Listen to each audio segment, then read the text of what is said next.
friends, and welcome back. If you are new here, I am Jessie, and today we are going to be doing a little bit of a mid-year review. How is it really going? Now for today's video, I actually have a little piece of notebook paper with some notes down, so I don't go on rambling about all these other things that I really don't need to talk about because I have a tendency to do that. So to help me keep this video sweet and to the point, I decided to take notes this time. So right now we are a little bit over half of the year over, and you know, that's the beautiful thing about homeschool is that different people are homeschooling at different times. Some people do all year round, other people get done quicker, some people like to follow a regular school year. So it's very different for everybody. Everybody might be at a different point. Also, before I dive into our mid-year homeschool review, I want to hear about you. What are some things that you have been going through this first half of the year? What are those things that you feel really proud of and that you feel like, man, we knocked it out of the park this year? Or what are some of the things you're like, ugh, we need to really work on this part because we're struggling here? Go ahead and share that with me. I always love hearing from you. First thing on the list is we made it to our 100th day of school. Yay! And that's great because that means we're over half of the school year already. So that was such a fun day for us. We did it on a Saturday, and I do have a little vlog about that day if you want to go ahead and check that out. It was really exciting this year, and since the kids experienced it last year, we're really looking forward to it this year. It was just extra exciting. Now, when it comes to organization, we are still loving our binder organization system, guys. That is the bomb, like especially when you have so many people touching the curriculum in different parts of the curriculum. Like there's me, there's my husband, there's the kids. You know, sometimes my mother-in-law might help my daughter in something, and just having everything in one place just makes everything work like clockwork, and it's so glorious. So that is still a system that we are absolutely loving. There hasn't been any tweaks in that area because it just works so great.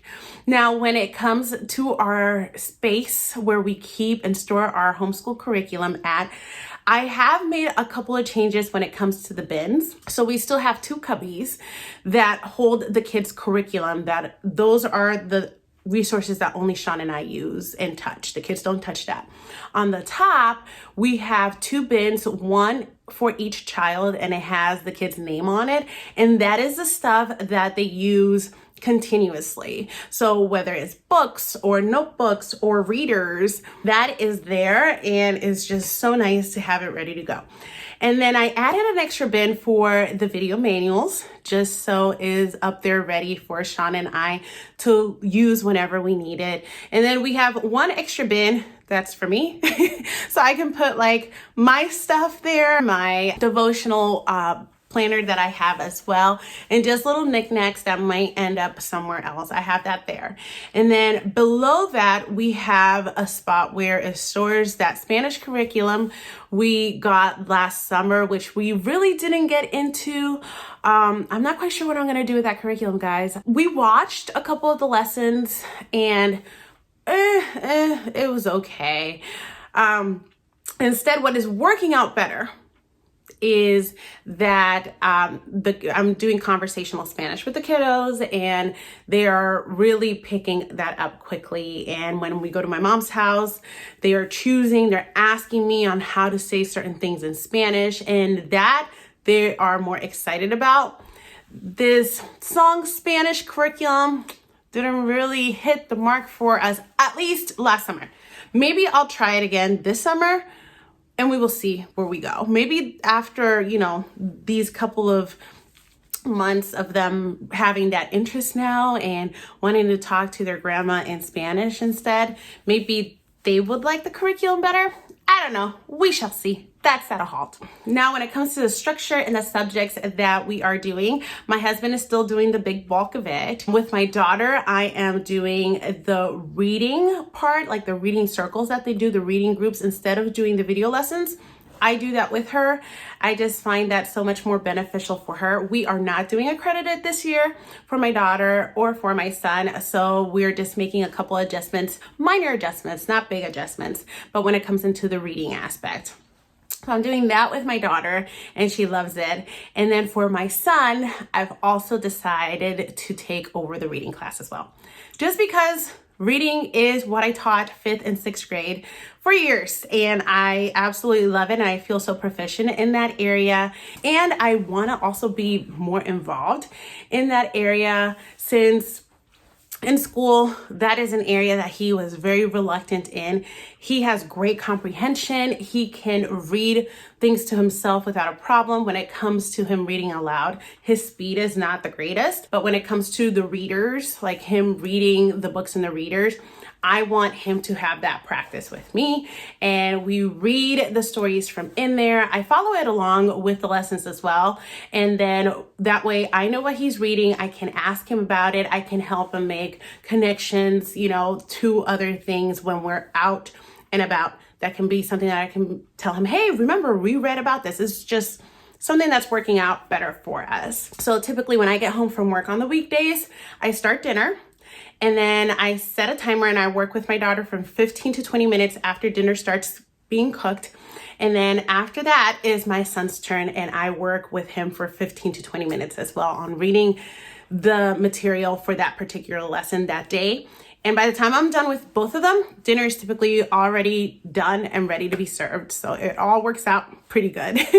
Something else that has been really exciting for my daughter is that in our local library, they started doing a early readers book club. And she is so excited.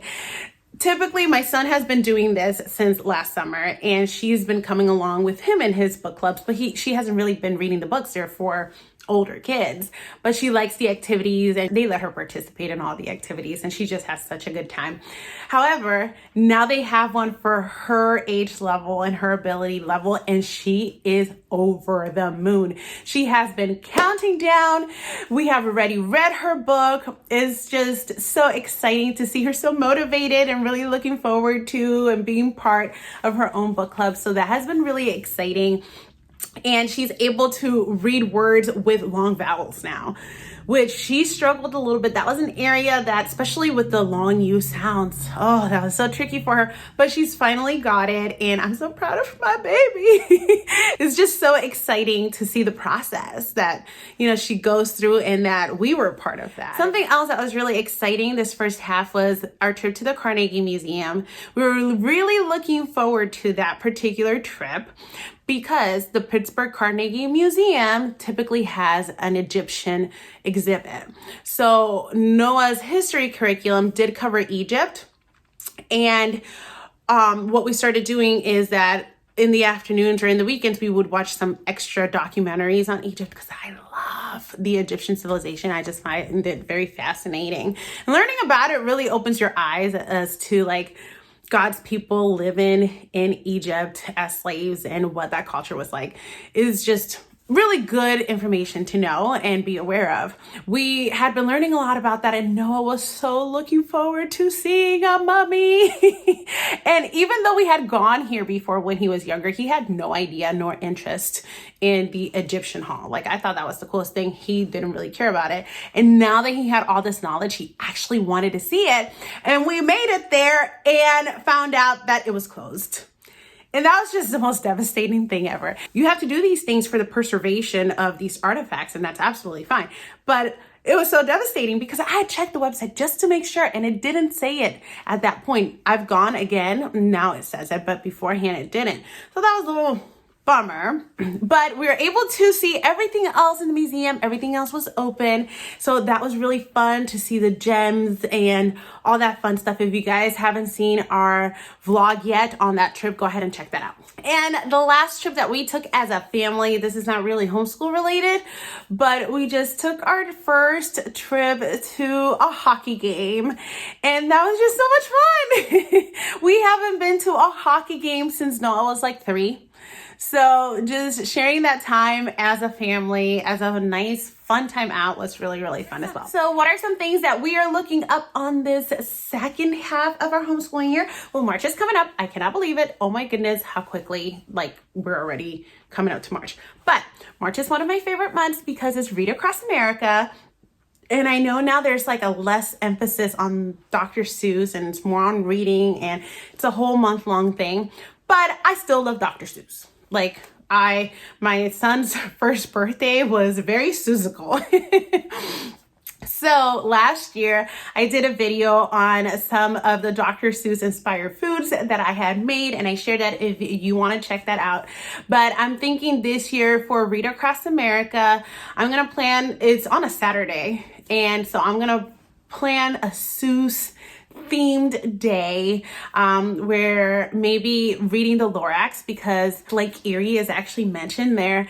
And when I was a 6th grade teacher, I used to do a whole thing with the pollution in Lake Erie and why it was mentioned in the Lorax. So I was thinking that might be something really fun to do with my kids, and now that they're older, and then maybe watch the Lorax, the movie, and then maybe have some Dr. Seuss inspired treats here and there. I don't know. I'm still forming it here in my mind. I have a certain vision for March 2nd. So definitely something that I want to give a try. I think the kids are actually going to like it just because we like Dr. Seuss movies in general, like the Lorax, the Cat in the Hat, the Grinch, all those fun things. So definitely I think I want to focus it more on the Lorax and tie it into science, you know, environmental, what can we do to recycle and all that good stuff. So why not, right?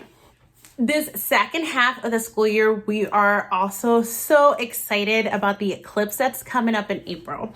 And this is an event that my husband has been talking about for a couple of years now. He's been looking forward to this eclipse. And last year, we actually bought our little sunglasses thing for the eclipse. I think it was during the summer, just to be prepared for this year. So we are really looking forward to that event that's happening in April. And where we are located, we're right in the middle where we're going to see the total eclipse. So it's something that we were really excited about. And in preparation for that, we are planning on a little field trip to a planetarium. I know that the college that Sean and I went to has a planetarium, and they offer free programs out to the public. And I did look it up, and I know that they have several of them in preparation for the eclipse that is going to be happening. So we are really looking forward to that. Have no idea what's it going to be. Last time there was the partial solar eclipse and I was pregnant with May. So that was fun. It was in August. We were in service at school and we got to go outside and see it, and that was really fun. So to see a total one is just going to be amazing. And last but not least, I am really looking forward to ordering our Abeka curriculum for next year. That is always exciting. I like to do it nice and early because they have that 15% off coupon code that we get to use at checkout, and that saves me some ka-ching. You know, that is something that we all need. Once again, this year, we're not going to order accredited. We're going to go unaccredited. Eventually, when Noah is in high school, we want to go back to accredited, but for the time being, I do want to keep it unaccredited. And then I am going to continue ordering the DVDs, not the streaming. I know that now there's like it's a little bit more to order the DVDs, but for us, we can't do streaming just because we need to be able to pick up our DVDs and go, and we are not always going to have internet access. So because of that, we want to keep the DVDs. It is a system that's working very well for us, and we absolutely love it. Please make sure to let me know in the comments below what are some things that you have done this first half of the year, some things that you're really looking forward to the next half of the year, and if there are any videos that you would like me to make or that you would find highly beneficial and you would like me to put something together, go ahead and let me know in the comments below because I always love hearing from you. Thank you so much for watching and happy homeschooling. I'll see you next time. Bye.